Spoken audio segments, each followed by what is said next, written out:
Hey, how you doing, Queen? Okay. Can you hear me? Are we Okay. actually talking to each other? Yeah, yeah. We had a few Yay. technical difficulties. Yay. I want to thank you so much for coming on this platform. It's definitely an honor to have you. I truly Oh, appreciate you and all the work you've done. thank you, Tay, and I appreciate your patience. Oh yeah, yeah, no doubt. We was gonna get it right. Um, I'm so old school, yeah, so I had to get my granddaughter to help me with the phone, and it was just like, okay. And then when she was gone, because she had a graduation to go to, my granddaughter got graduated today from the 12th grade. So I was here alone, winging my way through the jungles of things like knowing that my browser is Google. But thank you, Tay. It's oh 10 yeah, o'clock here, definitely. isn't It's it? an honor. Isn't What time is it it about 10 o'clock? here? Yeah, 10:20. Yeah. You're 4 hours ahead of me. I'm on the East Coast. Right, right. So you say you're in Detroit? Yep. Yep. Okay, I'm from Everything Cleveland, good. Ohio. Ohio? Yeah, yeah, Cleveland, Cleveland. right? Mm-hmm. Okay. I have friends in Ohio. Right, right. So for the viewers who may not recognize you, let them know what your name is and definitely where you're from. Um, well, my name is Jacki Brown. I'm from California, and for a good portion of the 90s and 2000, I was a casting director, and I was blessed to do over 75 films in my amazing career, which I was blessed with. And of those films, a lot of them are classics. Um, you put Boyz N the Hood and Juice; those are two. Robert Townsend's Five Heartbeats has to be in that list because people were waiting for him to come up with a sequel, which I think we're gonna all be too old for that. But Waiting to Exhale, um, the list kind of goes on. I did 5 films with Angela Bassett, starting with Boyz N the Hood. A lot of people don't realize that was her first feature. She did Miss Evers Boys with me. She did the Jackson miniseries with me. Um, Same thing for Laurence Fishburne. Fish played in Boyz N the Hood first. It wasn't his first feature, but it was Angela's first feature film. And, and to kind of take this back, I started out as a casting director. I mean, as a theatrical agent, and that came about because I had a friend who had an agent that was looking for a secretary, and that was in Manhattan, and I needed a job. So I went in and I got the job that day, and in 6 months I was made an agent. And one of the people that I represented was Cheryl Lee Ralph, Miss Abbott Elementary. She did something called Dream Girls, and I know Cheryl has her version of what happened, but I can tell you the truth is she didn't want to do it, but it was a workshop, and the workshop was for free. And at that time, people didn't realize that they actually had free theater. And I convinced her to do it after about 3 times because Michael Bennett and Michael Peters, who did Chorus Line and a bunch of other big Broadway shows later, were two choreographer and director of the workshop. And we did it at the public theater. I went with her down for the first few times that she had to meet. And Loretta Devine didn't come in until just before it went to Broadway. But long story short, she played Dita, the role that Beyonce played in the film, and the rest is all history. Cheryl's been on the cover of this magazine and that magazine and just working like crazy, and one of the stars of Abbott Elementary. And as far as Boys in the Hood, um, John Singleton called me because I had just done something called Stand and Deliver, which was like a Latino Boys in the Hood. And he was very impressed with what happened and what he heard about the film because he hadn't seen it yet. And then he saw it and was really, really impressed and said, I think you should do this because I told him that I thought that he should find real people and not actors to play the gangs and all the people that were supposed to be real people. And that turned out to work. Um, Cuba Gooding Jr. was a senior at North Hollywood High, and he came in and auditioned for me. And at the time, I wasn't sure if he could do, because he had done a bunch of comedies, if he could do drama. And he pulled it off, which, you know, it all stands and bear witness. And, and Nia Long and Morris Chestnut and, and who else? They had all come in as novices and hadn't done anything. Nia has this wonderful story that she tells about how her agent got her the script, and she said, I don't want to do a film what the white boy wrote. It's like John Singleton was not letting that script out. So trust me, Nia Long did not have a script that formed any opinions about. She came in and auditioned like everybody else, and she didn't just come in and dazzle John also. It's like this is giving me an opportunity to like talk about the truth about stuff. Stephanie Elaine said that she cast it. Lulu said that she cast the film. Like, what was I doing? Stephanie Elaine never showed up in that office. John and Steve Nicolaitis, who was the producer, were the two forces of John wanted somebody. Steve said okay, and everybody did a screen test at the very end just to satisfy the studio, which at the time was Columbia Pictures. Juice. How I love Tupac. Tupac came into my office one day while I was casting Juice, and it was a day off from my assistants because it was a holiday. And he bounced in and said, I want to play Bishop. I want to play Bishop. I'm like, okay, who are you? He said, my name is Tupac. I said, okay, Tupac. I wasn't busy, so I thought, I can have this guy audition for me. It'll be okay. So I gave him sides, which is like a few sheets of the script. And he went and sat down outside in my office and practiced. So when it was time, I said, just let me know. He knocked on my door.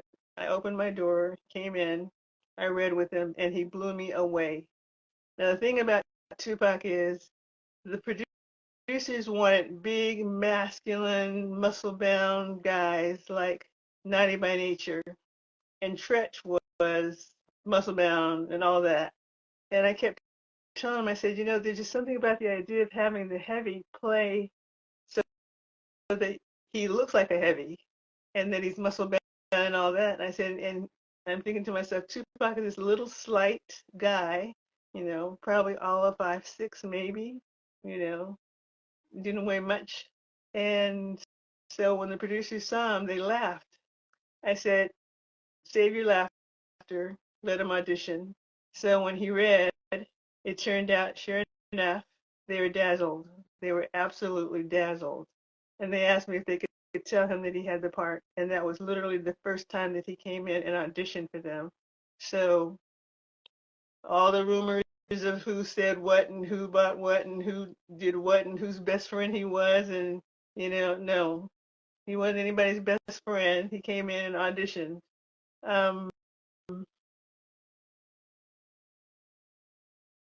What's another one? They're waiting to exhale. Oh, sure. That's a good one. The ladies that were the stars they came with the film, Angela Bassett and Whitney Houston, but the rest of them weren't. Um, I remembered Loretta Devine from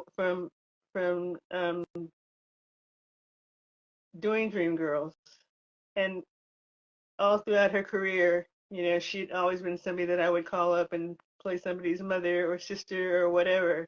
So that was like, but when it came down to that part for her and Gregory Hines, that was special.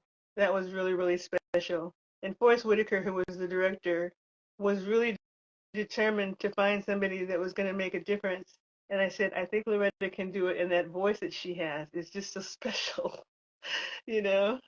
And when she came in, she read, and she came back, and she read again, and she came back, she read again. She probably read about 3 or 4 times. I'm sure she told you it would be 6. But by the time we got Gregory Hines, and I knew Gregory from doing tap on Broadway because I had spent a lot of time in New York. So I knew Broadway actors. And for him, it was like just the perfect part. Um,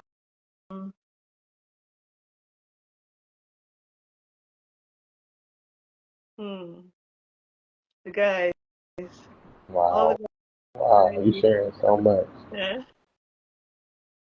That's Well, amazing. okay. Michael T. Williamson, who got oranges thrown at him by Layla Rashawn. Um, I knew Michael for a long time, and that was like a perfect role because he was just so like oh, you know, kind of guy. Just kind of go, oh, really, really. And Leon, of course, I know Leon because I did Boys in the Hood. I mean, not Boys in the Hood. Hollywood Shuffle and Five Heartbeats and Temptations, which he did the Temptations. Um, who else? Oh, Now, can I ask you this? Oh, wait, go ahead. wait, Mr. Allstate with a deep voice that played Whitney Houston's boyfriend. That her mother said he ain't perfect, and he was married. Oh, why am I not thinking of his name? Oh my Yeah, I God. know who you're talking about. Okay, I'm sorry. You were saying? No, no, that's cool. Now I wanted to ask you this because a lot of times as consumers or fans, we take for granted, all of the things that it takes to go into a film. We might get an hour, hour and a half, 2 hours, but sometimes people are practicing, auditioning, and recording for weeks. And what exactly is the role of a casting director? The casting director is usually hired by the producers to find the actors for a film, and, and their job, if they do their job, is to see a bunch of people for that film and, and then narrow it down to the best ones based on that casting director's experience and how they audition actors. And if they do a good job of it, then they've done their job. And casting directors don't get paid a lot of money unless they're big. So for a lot of the casting directors that are working now, especially in television, there's so much content in Netflix, for example. They throw stuff out there. People go, "Who are those actors?" You have to just kind of go, "Where'd they come from?" And it's a lot of times because it's a casting director that doesn't have a lot of experience and they're not getting paid a lot of money. And Netflix is like a factory as far as I'm concerned. They just turn them out. So it's supposedly knowing what you're doing. That's what casting directors is supposed to be.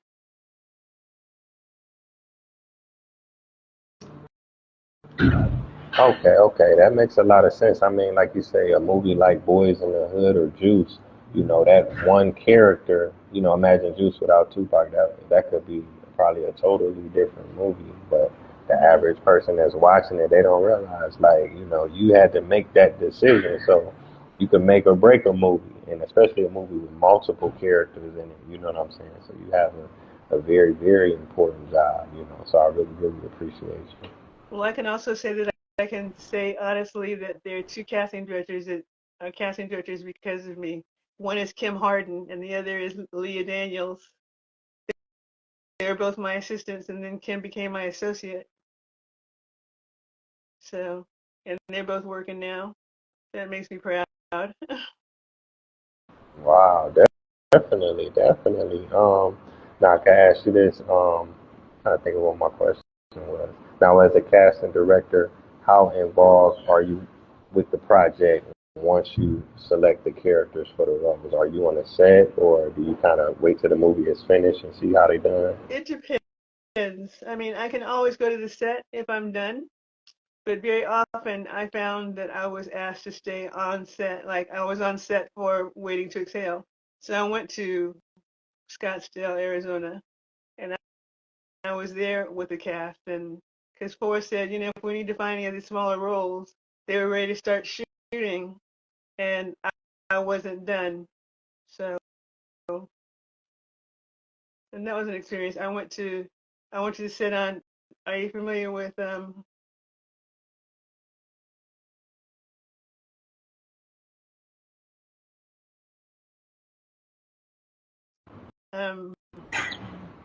Which film is that? actually there's two or three of them. You done did so many, Then I went, Queen. I went, then I went on the set. Like, okay, most of the stuff that happened in the South, like um Miss Everett's Boys, I went to the set. Um,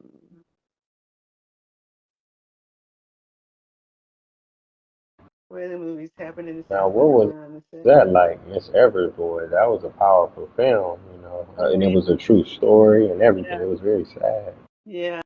That was a tough one. That was a tough one.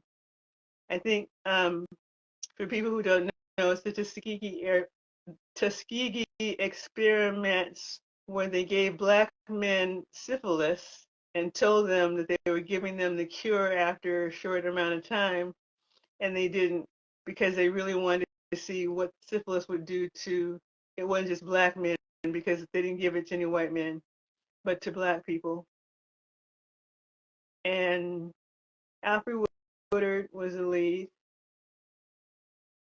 and she was one of,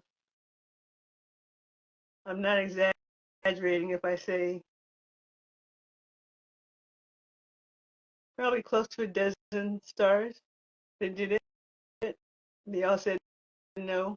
It was just too hard for them. Meanwhile, she won the Golden Globe. She won an Emmy.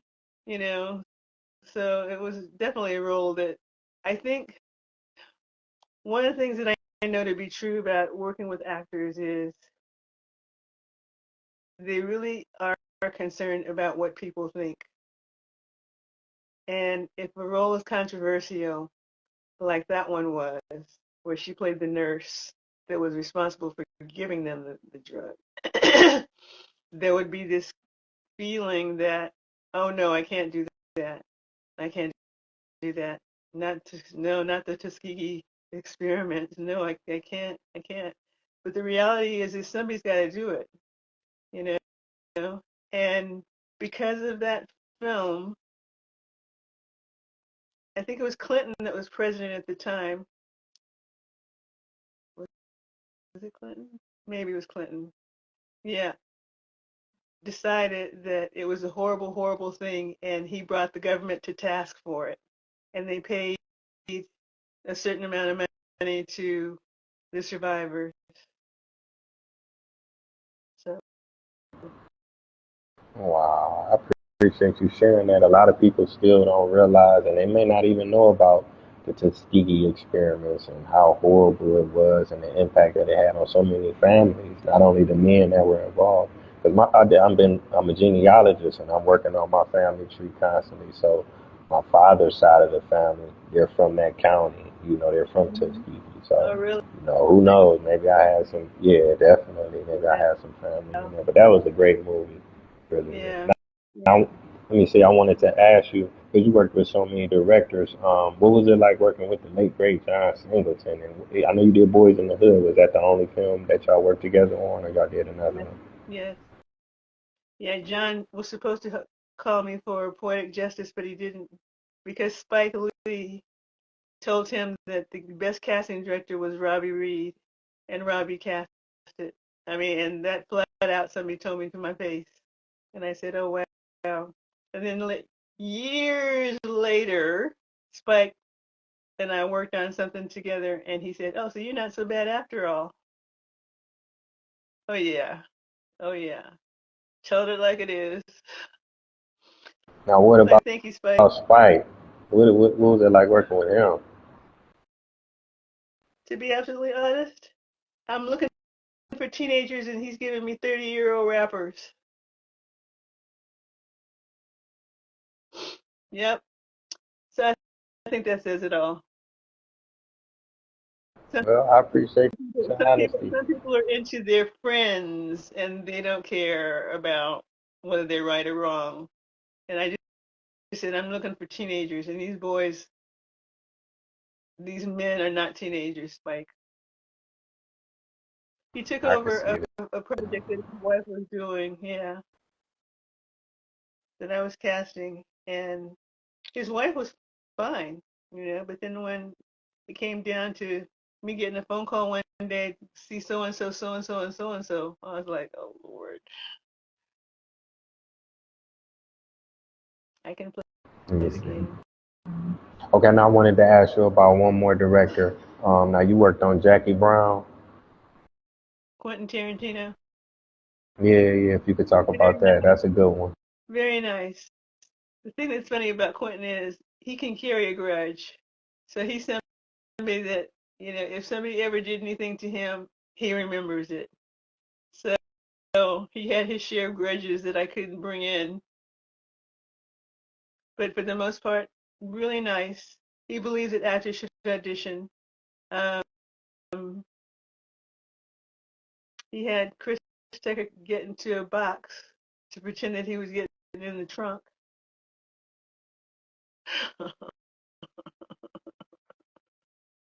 of the car when he got shot by Sam Jackson. Oh wow. Now I can ask you this because we talked about this a little bit earlier offline. You said there were a couple films that online they gave you credit for that you were the casting director. Were you involved in any films and you I, you know played another role outside of casting? I didn't do Menace to Society while you're drinking a juice in the hood. That Robbie Reed did that, and I don't know why IMDb. I fight with IMDb about so many things, but that particular one, they just refuse to take it off my IMDb. And then Kimcast, I did I did part of Friday, but Kim Harden actually she took over. She took over because I had another film at the same time. But a lot of the stars, I mean, who? Debo, um,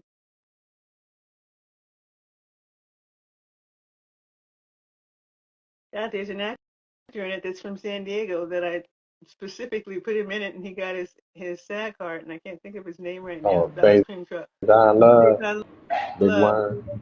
Yeah, yeah. That job got him his SAG card, and I hired him for that. So I mean, I put two or three people in it, and Ice T, Ice Cube rather, saw Chris at a comedy club. I saw him at a comedy club, but he takes credit for it, so I'll give him credit for it.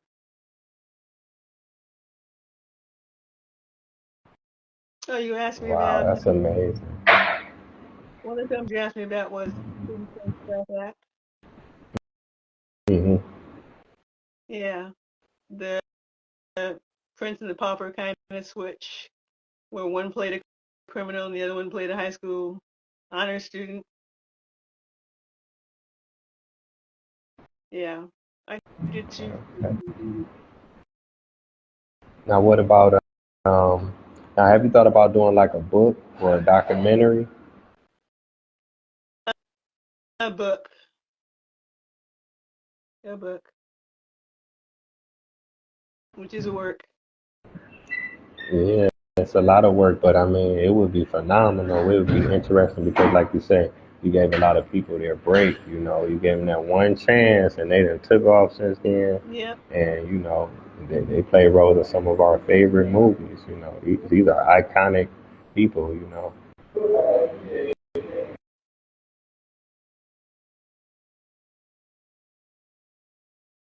Now, I can ask you, probably like my last question.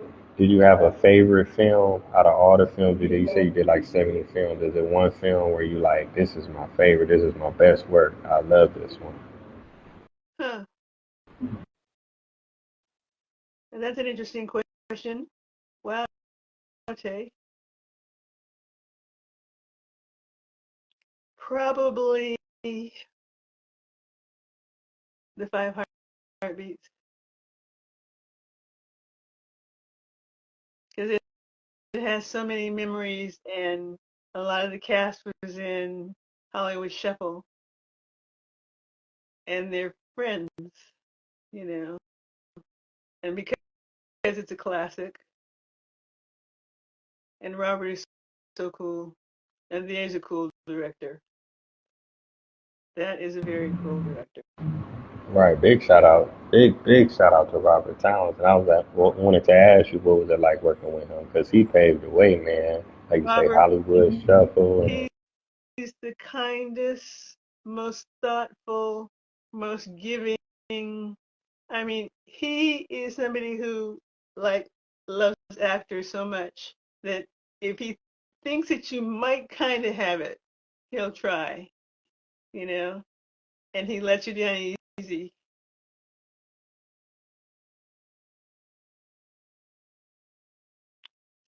So I did Hollywood Shuffle, did that's a classic. did Five Heartbeats,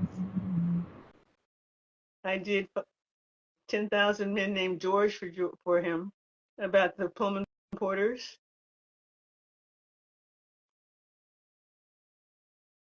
Yeah. Okay, okay.